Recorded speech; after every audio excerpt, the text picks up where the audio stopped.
ছোট্ট ভাই ব্রাদার, কি অবস্থা সবার? আশা করি সবাই ভালো আছে। অঙ্কের ভয় ওর হবে জয়।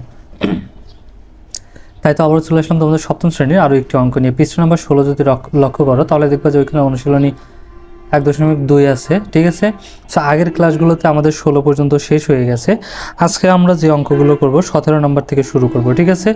তো চলো দেখি এখানে কিভাবে এটাকে সমাধান করা যায় এবং কি বলছে। ওকে, এখানে 17 নম্বর যদি আমরা একটু লক্ষ্য করি তাহলে দেখতে পাবো যে এখানে আমাদের বলছে একটি সমবায় সমিতির যতজন সদস্য ছিল প্রত্যেকে 20 টাকা করে চাঁদা দেওয়ায় মোট 20,480 টাকা হলো। ওই সমিতির সদস্য সংখ্যা নির্ণয় করো। অর্থাৎ একটা সমিতি আছে, সেই সমিতির প্রত্যেককে কত টাকা করে চাঁদা দিছে? 20 টাকা করে চাঁদা দিছে, ঠিক আছে। দেওয়ার পর 20,480 টাকা হয়েছে। তাহলে সদস্য কয়জন সেটা আমাদের বের করতে হবে। সদস্য কয়জন সেটাকে আমরা জানি, আমরা কিন্তু জানি না। চলো সমাধান করি। এখানে দেখো, এই জন্য আমরা ধরে নিলাম, ধরি সদস্য সংখ্যা কজন। তোমার ইচ্ছা মতো ধরতে পারো, ক ধরতে পারো, এক্স ধরতে পারো, ওয়াই ধরতে পারো, ঠিক আছে। তোমার যেটা ইচ্ছা তুমি সেটাই ধরতে পারো। তাহলে দেখো, মনে করি সমিতির সদস্য সংখ্যা আমরা ধরে নিলাম কজন। তাহলে প্রত্যেকে যদি 20 টাকা করে দেয় তাহলে কত টাকা হবে? প্রত্যেকে চাঁদা দেয় কত টাকা? বের করতে পারবো না? প্রত্যেকে হচ্ছে 20 টাকা করে, তাহলে মোট চাঁদার পরিমাণ হবে কত টাকা? 20 ক টাকা। 20 ক টাকা কিন্তু হচ্ছে, ঠিক আছে। কারণ এখানে দেখো কি বলছি, মনে করি সমিতির সদস্য সংখ্যা মানে মোট সদস্য কয়জন, কজন, মানে কতজন আছে সেটা আমরা জানি না, এই জন্য ধরে নিলাম কজন। তাহলে প্রত্যেককে চাঁদা দেবে কত টাকা?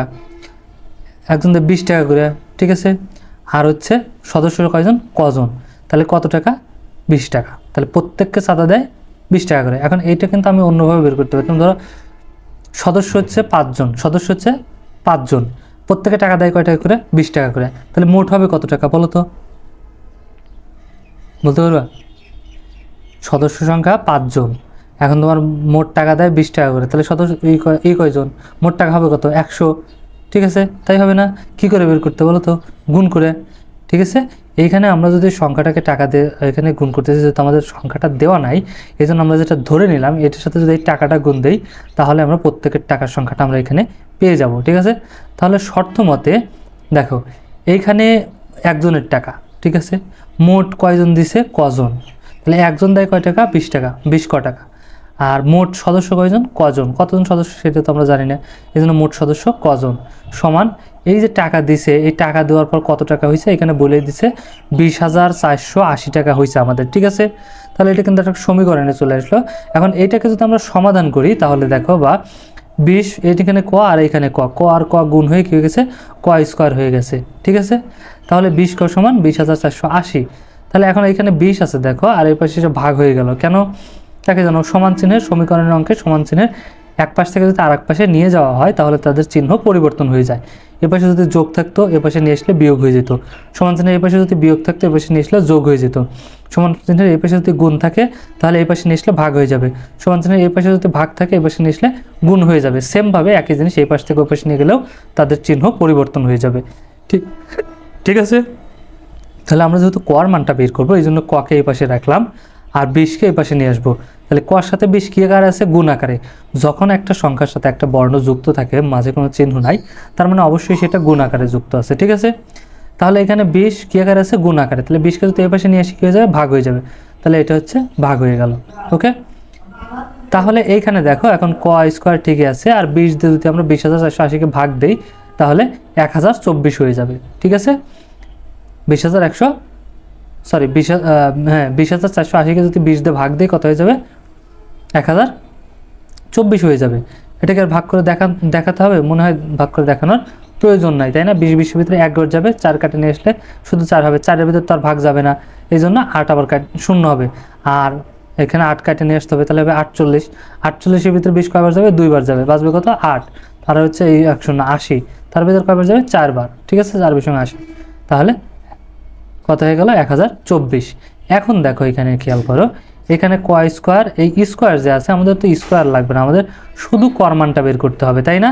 এই জন্য আমরা কি করব? এই স্কোয়ারকে কাটবো, আর স্কোয়ারকে কাটার জন্য আমরা কি দিলাম? রুট দিলাম। আর সমীকরণের অঙ্কে এক পাশে শুধু একটা যোগ করবো আর এক পাশে করবো না, তা কিন্তু হবে না, তাহলে অঙ্ক কিন্তু হবে না। যখন আমরা এই পাশে কিছু দেবো ওই পাশে অপর পাশেও ঠিক তাই দিতে হবে। এ পাশে যদি আমরা কিছু দিয়ে গুণ করি এ পাশেও ঠিক তাই দিয়েই গুণ করতে হবে। এ পাশে যদি আমরা কিছু দিয়ে ভাগ করি এ পাশেও কিন্তু আমাদের তাই দিয়েই ভাগ করতে হবে, ঠিক আছে। অর্থাৎ এক পাশে যা করতে হয় সমীকরণে অপর পাশেও ঠিক তাই করতে হয়। তাহলে এই পাশে রুট দিয়ে দিলাম, তার মানে এই পাশেও রুট দিয়ে দিতে হবে, ঠিক আছে। আর এই স্কোয়ার আর রুট কেটে যায়, স্কোয়ার আর রুট কেটে যায়। তাহলে এই পাশে বলতে পারো 32 কই থেকে আসলো, তাই না? এখানে 32 আসলো, আমরা যে বর্গ করছি এটাকে দেখো, এখানে আমাদের কত আছে? 1024 আছে, তাই না? এই 1024কে যদি আমরা বর্গ করি তাহলে এখানে আমাদের চলে আসবে কত? 32 স্কোয়ার, 32 স্কোয়ার।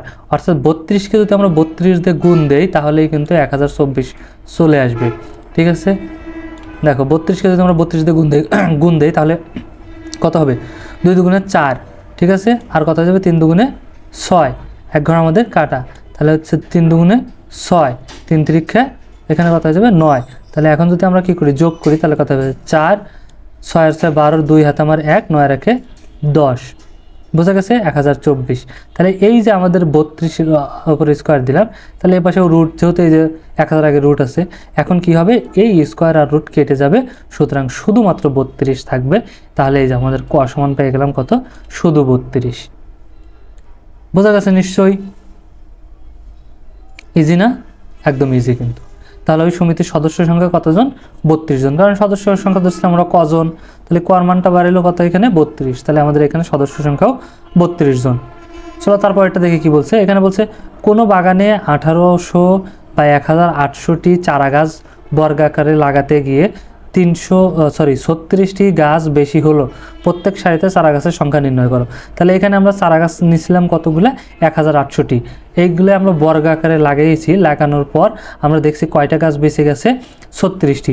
তার মানে বর্গাকার লাগানোর পর যেগুলো বেঁচে যায় সেগুলো কি বাড়তি না? এই 36টি কিন্তু বাড়তি গাছ, ঠিক আছে? বাড়তি আছে, অর্থাৎ ভাগ করার পর অবশিষ্ট ছিল।